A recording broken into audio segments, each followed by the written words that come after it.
दोस्तों आज हम आपको एक बार फिर से फैक्ट्री में ऐसी कमाल की चीजें बनते हुए दिखाएंगे जिन चीजों के बारे में हर किसी को पता होना चाहिए कि ये सब चीजें कैसे बनती हैं। दोस्तों अगर आपने ये पूरी वीडियो देख ली तो मैं पूरे वादे के साथ कहता हूँ कि आपकी नॉलेज कई गुना तक बढ़ जाएगी।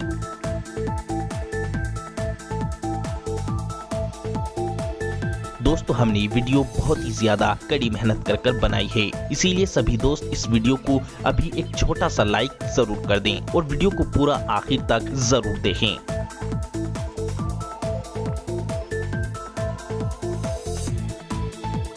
तो चलिए वीडियो को शुरू करते हैं। Shampoo factory making. दोस्तों लड़का हो या लड़की, बच्चा हो या बूढ़ा, हर कोई अपने बालों की गंदगी साफ करने के लिए और अपने बालों को अच्छे से अच्छा बनाने के लिए शैम्पू का इस्तेमाल करता है। लेकिन दोस्तों इस बात का किसी को भी पता नहीं होता है कि आप जिस शैम्पू का इस्तेमाल अपने बालों को अच्छा बनाने के लिए कर रहे हैं, क्या ये शैम्पू आपके बालों को नुकसान पहुंचाएगा या नहीं। इसीलिए दोस्तों शैम्पू इस्तेमाल करने से पहले ये पता होना चाहिए कि ये नुकसान पहुंचाएगा या फायदा।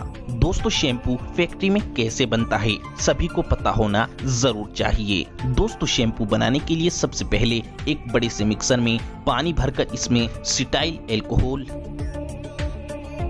सिट्रिक एसिड, शैम्पू को रंग देने के लिए पिगमेंट्स और यूरिया डालकर अच्छे से मिक्स कर दिया जाता है। फिर एक कन्वेयर बेल्ट पर शैम्पू की बोतलों को रखा जाता है और आगे भेजा जाता है। फिर इन बोतलों में शैम्पू भरकर इन शैम्पू भरी हुई बोतलों को कन्वेयर बेल्ट के जरिए आगे भेजा जाता है। फिर इन बोतलों पर ढक्कन लगाकर इन्हें बंद कर दिया जाता है और इन्हें आगे भेजा जाता है। फिर कंपनियां इन शैम्पू की बोतलों पर अपनी अपनी कंपनियों के छपे हुए कागज और मोहर को इन बोतलों पर चिपका देती हैं। इस तरीके से शैम्पू को फैक्ट्री में तैयार किया जाता है। Baby diapers making machine. दोस्तों बेबी डायपर बनाने के लिए इस मशीन में एक साथ दो खास तरह के रोल लगाए जाते हैं जिन्हें सेल्यूलस पल्प कहा जाता है। ये सेल्यूलस पल्प पॉलीप्रोपाइलीन और पॉलीथाइलीन से मिलकर बनते हैं। फिर बच्चों की यूरिन यानी पेशाब को एब्जॉर्ब करने के लिए इनके ऊपर सोडियम पॉलीक्रिलेट, लुगदी और पॉलिस्टर को ये मशीन प्रेस कर लगा देती है। फिर जब ये मशीन इन्हें एक डायपर्स का आकार दे देती है तो इनके एक एक पीस कर ये मशीन कन्वेयर बेल्ट के जरिए इन डायपर्स को आगे भेजती है। जहां पर काम शुरू होता है इन डायपर्स को पैकिंग करने का। फिर इन डायपर्स को पैक करने के बाद मार्केट में भेज दिया जाता है। Foundation factory making. दोस्तों फाउंडेशन लड़का हो या लड़की, हर कोई अपने चेहरे का रंग गोरा करने के लिए इस्तेमाल करता है। दोस्तों आपको ये तो पता ही होगा कि फाउंडेशन से रंग एकदम काफी ज्यादा गोरा हो जाता है। लेकिन क्या आपने कभी सोचा है इससे रंग गोरा क्यों हो जाता है? तो चलिए इसीलिए आपको बताते हैं कि ये फाउंडेशन कैसे बनता है। दोस्तों फाउंडेशन बनाने के लिए सबसे पहले एक बड़े से मिक्सर में पानी डाला जाता है। फिर इसमें zinc oxide powder, aloe vera gel, चावल का आटा, कोकोआ पाउडर और क्ले पाउडर को डालकर इसे मिक्स कर दिया जाता है। फिर इसमें शी बटर डालकर फिर से इसे मिक्स किया जाता है और अब ये बनकर पूरी तरह तैयार हो जाता है। फिर दोस्तों इसमें रंग को स्किन के हिसाब से कम ज्यादा गोरा करने वाला केमिकल डालकर इसे अच्छी तरह मिक्स कर दिया जाता है। अब इस फाउंडेशन को ऐसी मशीनों में भरा जाता है जो एक पिचकारी की तरह काम करती है। ये मशीन फाउंडेशन को फाउंडेशन के बॉक्स में बड़ी ही फिनिशिंग के साथ भर देती है। फिर इसके पीछे के हिस्से को ये मशीन प्रेस कर बंद कर देती है। फिर इनके ऊपर ढक्कन लगा दिए जाते हैं। फिर इस फाउंडेशन के पैक को एक गत्ते के बॉक्स में पैक करा जाता है और आखिर में मार्केट में भेज दिया जाता है। Cloth factory making. दोस्तों आप जो भी मार्केट से कुर्ती शलवार का कपड़ा, लेडीज के कमीज का कपड़ा, शॉल, जर्सी बेड की बड़ी बड़ी चादरें या फिर हर तरह का कॉटन, सूती किसी भी तरह का कपड़ा खरीद कर लाते हैं, क्या आपने कभी सोचा है कि ये कपड़े आखिर फैक्ट्री में कैसे बनते हैं? दोस्तों आप पूरी तरह से जरूर चौंक जाएंगे फैक्ट्री में कपड़ा बनते हुए देखकर। फैक्ट्री में कपड़ा बनते हुए देखकर तो आपका मन भी ऐसी ही फैक्ट्री बनाने का करने लगेगा, क्योंकि कपड़ा फैक्ट्री के अंदर बनता ही बड़े आसान तरीके से है। दोस्तों किसी भी तरह का कपड़ा बनाने के लिए बड़ी सारी अलग अलग रीलों का यूज किया जाता है। बस रीलों को इस क्लॉथ नीटिंग मशीन में लगाकर छोड़ दें, फिर बाकी का सारा काम ये मशीन कर देती है। ये मशीन सफेद कुर्ते के कपड़े को सुंदर सुंदर डिजाइन में बुनकर खुद ही रोल भी करती चली जाती है। टी शर्ट और शर्ट बनाने के लिए भी इसी तरीके की मशीन का इस्तेमाल किया जाता है। बस जिस रंग का कपड़ा बनाना होता है उस रंग की रीलें इस मशीन में फिट कर दें और मशीन में टी शर्ट या शर्ट का डिजाइन भी फिक्स कर दें। बस फिर ये मशीन बड़ी ही तेजी से टी शर्ट और शर्ट तैयार कर देती है। बेड की चादरें बनाने के लिए इस नीटिंग मशीन का यूज किया जाता है। देखिए ये मशीन बड़ी ही तेजी से सुंदर सुंदर डिजाइन की बेड की चादरें तैयार कर देती है और लेडीज के कुर्ते के कपड़े को और साड़ी के कपड़े को इस तरीके से तेजी से बुना जाता है।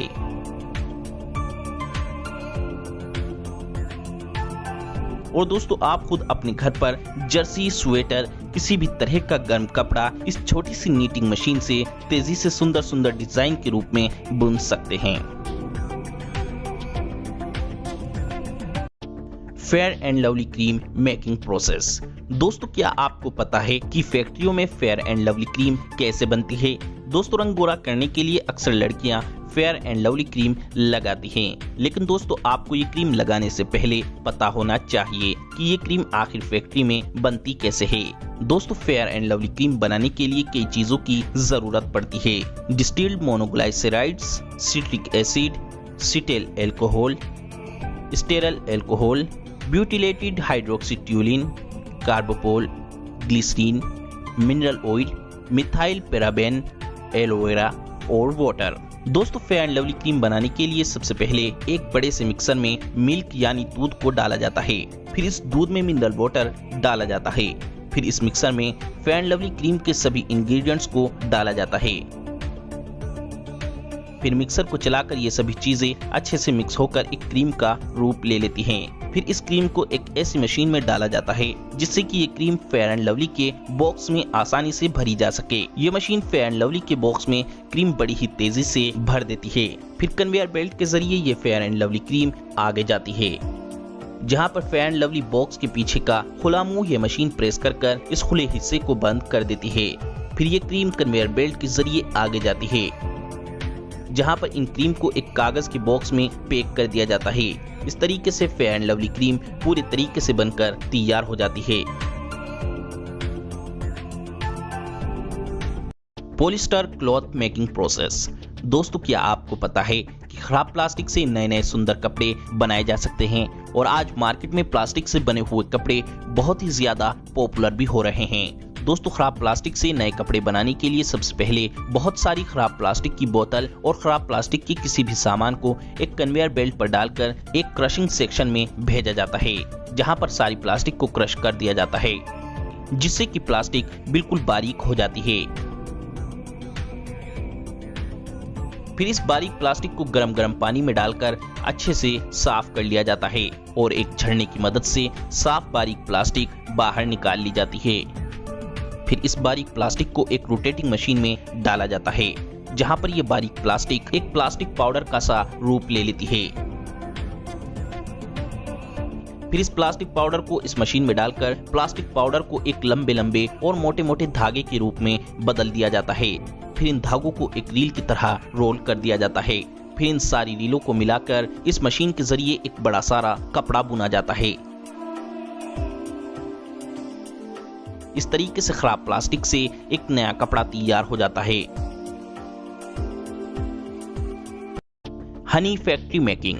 दोस्तों शहद एक ऐसी चीज है जो हर बीमारी में किसी न किसी रूप में फायदा पहुंचाती है। लेकिन दोस्तों, आप जो मार्केट से किसी भी कंपनी का शहद खरीद कर खाते हैं, क्या आपको पता है वो शहद फैक्ट्रियों में कैसे बनाया जाता है? दोस्तों, शहद बनाने के लिए सबसे पहले मधुमक्खियों की खेती की जाती है। जी हाँ दोस्तों, खेती की जाती है। दोस्तों, कंपनियों के द्वारा कई सारे लकड़ी के बॉक्स बनाए जाते हैं जिनमें मधुमक्खियां रहती हैं। अब आसपास के फूलों पर से ये मधुमक्खियां उनका रस पीकर अपने लकड़ी के बॉक्स में इस रस को इकट्ठा करती रहती हैं और इस लकड़ी के बॉक्स में ये मधुमक्खियां अपना एक बड़ा सारा एक शहद का छत्ता तैयार कर लेती हैं। जब छत्ता पूरे तरीके से तैयार हो जाता है तो इन मक्खियों पर धुआं डालकर इनको भगा दिया जाता है और शहद का छत्ता निकाल लिया जाता है। फिर इन छत्तों को फैक्ट्री में ले जाकर इस मशीन में इन शहद के छत्तों को डाल दिया जाता है, जहां पर ये मशीन इन छत्तों के ऊपर से वैक्स के कवर को उतार देती है। अब बाकी के बचे हुए हनी एक्सट्रैक्टर वाले हिस्से को इस घुमावदार मशीन पर लगाकर सारा शहद निकाल लिया जाता है। फिर शहद को कांच की बोतल में भर दिया जाता है और बोतल के ऊपर ढक्कन लगाकर कंपनियां अपनी अपनी मोहर बोतल पर चिपका देती हैं। इस तरीके से फैक्ट्री में शहद तैयार किया जाता है। और हाँ दोस्तों, सबसे जरूरी बात, हमने ये वीडियो बहुत ही ज्यादा कड़ी मेहनत कर बनाई है, इसीलिए हमारी मेहनत का फल आपका वीडियो को लाइक करना है। दोस्तों, आपके वीडियो को लाइक करने से हमें खुशी मिलती है, जिससे हम आपके लिए अच्छी से अच्छी वीडियो बनाने की कोशिश हमेशा करते रहते हैं। तो दोस्तों, वीडियो को लाइक करें, शेयर करें और चैनल को सब्सक्राइब करके घंटी को जरूर दबाएं।